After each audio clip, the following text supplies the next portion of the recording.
I got a chance to play a brand new game called Anime Chefs, and honestly, it might be one of the funniest games I have played recently. You're basically trying to cook while using anime characters, and the result is just pure chaos, but in a way that keeps every match different.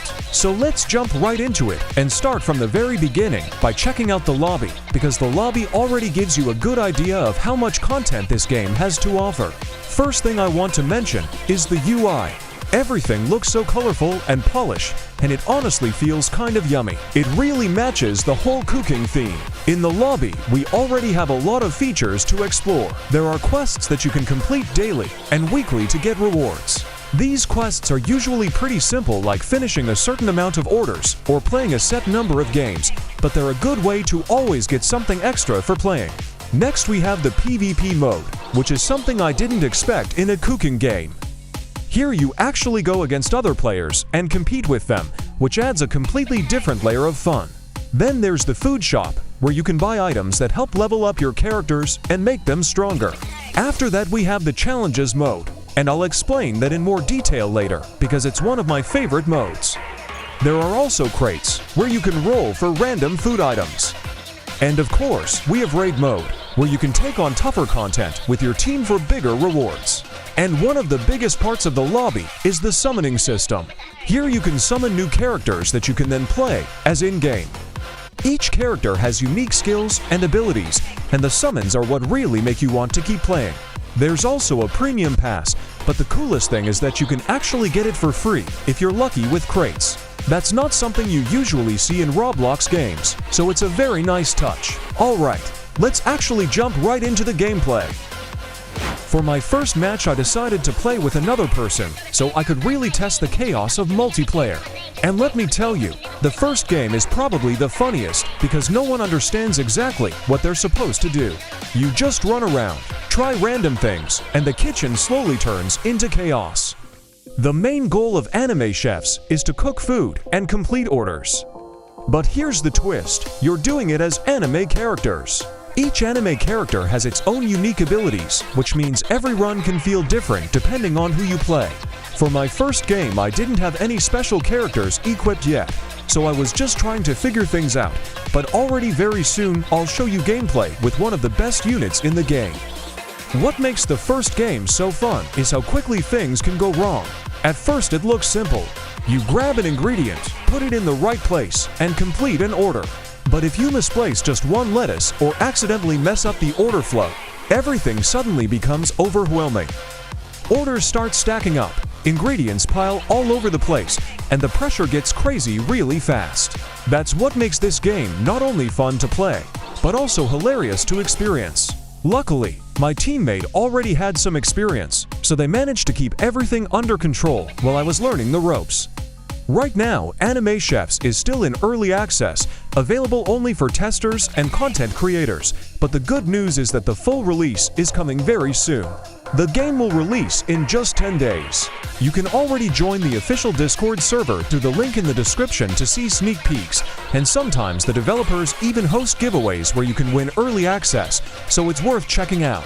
Because it's still early access, a lot of things are being polished, bugs are being fixed, and even more content will be added. So what you see now is just the beginning. You can play Anime Chef solo if you want to, but the real fun starts when you play with others.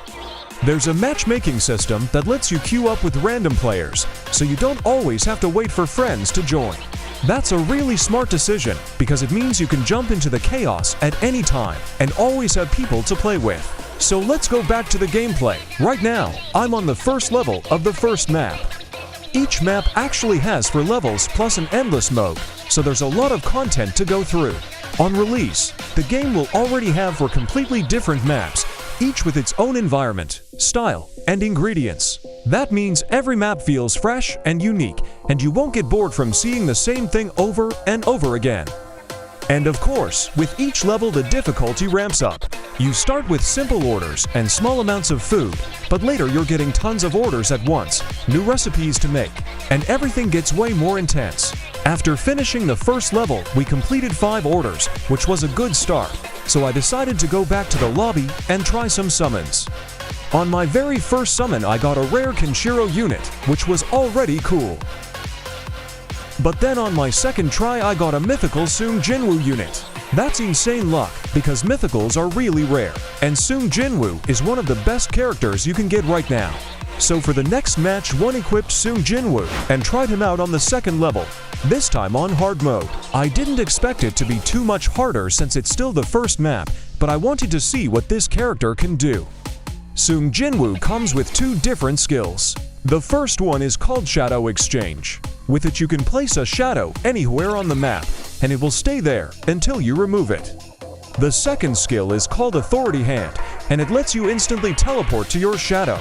This is insanely useful for moving quickly across the kitchen, grabbing items, and delivering orders without wasting time.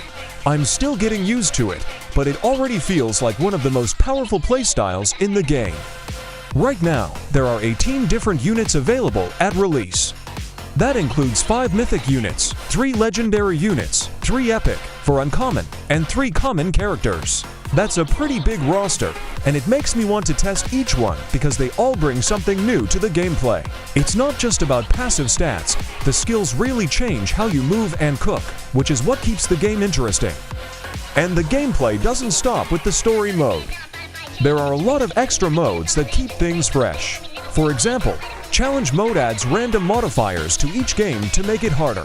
One game might give you faster order timers, another one might slow your movement speed, or make your cooldowns longer. It really tests how well you can adapt under pressure. Then there's Raid Mode, where you and your team go up against much harder challenges for bigger rewards. There's also Tournament Mode, where you compete against other players for leaderboard spots and prizes. And of course the PvP mode, where you can go head-to-head with others in cooking battles. So after the second game, I managed to complete 8 orders in just about 3 minutes. It was non-stop action, and it really showed how fast-paced the game can get once you know what you're doing.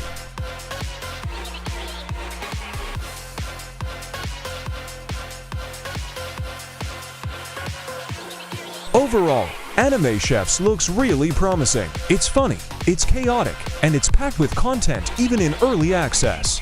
Playing in duo was already super fun, and I can only imagine how much crazier it will get with 4 people running around at the same time. The game will be released in just 10 days, so make sure to join the Discord server, follow all the sneak peeks, and favorite the game, so you're ready to play on release. If you have any questions about Anime Chefs, feel free to ask in the comments below. Thanks for watching, and subscribe for more exclusive content and early access gameplay.